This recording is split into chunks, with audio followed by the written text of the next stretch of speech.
On ne vous apprend rien, la France est mondialement reconnue pour sa gastronomie.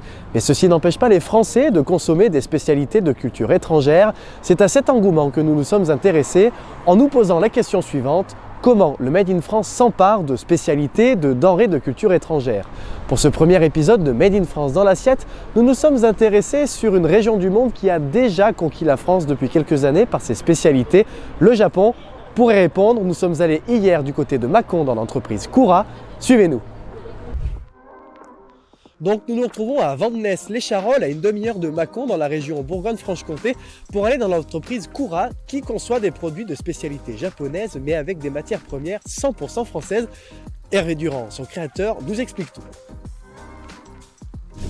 Cura, c'est une aventure qui a commencé en 2015. Alors qu'il travaillait dans les semi-conducteurs et ayant vécu plus de 6 ans au Japon, Hervé Durand, le fondateur de Cura, a commencé par brasser de la bière.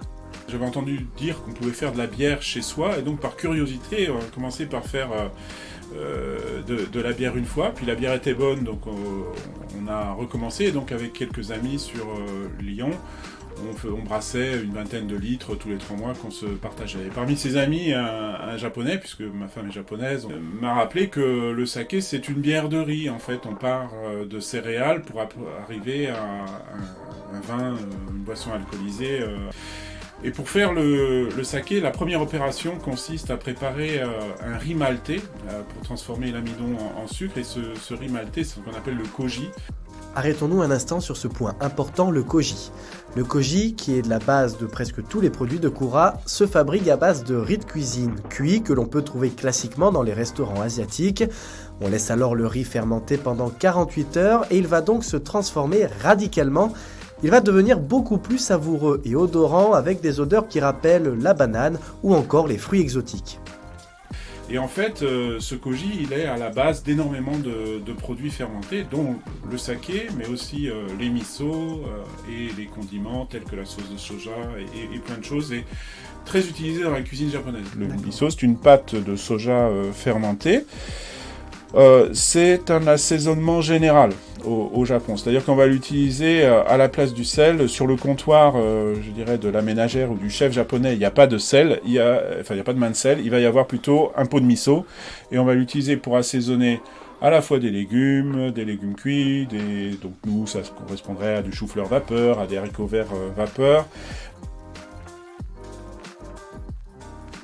On fait des produits japonais avec des recettes traditionnelles japonaises, mais avec des ingrédients bio et locaux.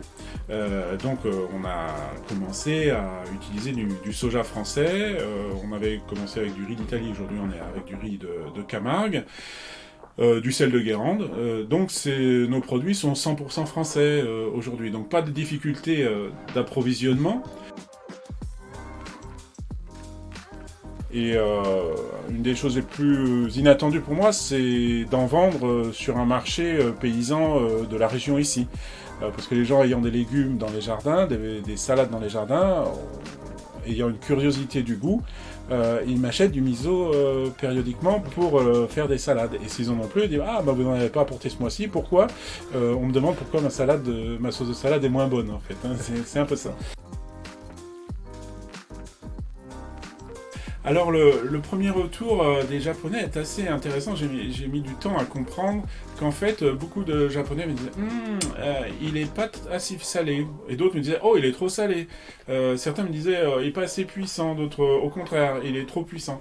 Je ne comprenais pas très bien, mais en fait j'ai réalisé qu'au Japon, un petit peu comme en France on a des diversités régionales pour les fromages, il y a autant de miso que de régions. En plus des misos aux différents goûts, yuzu, citron vert ou encore lentilles vertes du Puy, Cura produit également du tamari, dont la fabrication dérive de celle du miso, ainsi que du saké de cuisine, produit qui n'a aucun équivalent en France.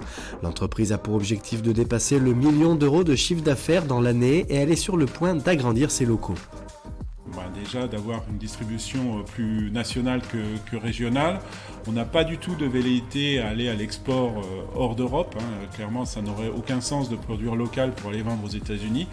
C'est une question qu'on nous pose souvent, mais pas du tout. On se fera un petit plaisir quand même d'aller exporter quelques sakés de dégustation au Japon pour les faire goûter. Nous l'avons vu, il est donc possible de fabriquer des spécialités typiques japonaises avec des produits 100% français. Aujourd'hui, le nombre de producteurs de miso en France se compte sur les doigts d'une main et une production aussi variée reste rare, mais correspond à un réel engouement des Français pour la cuisine japonaise.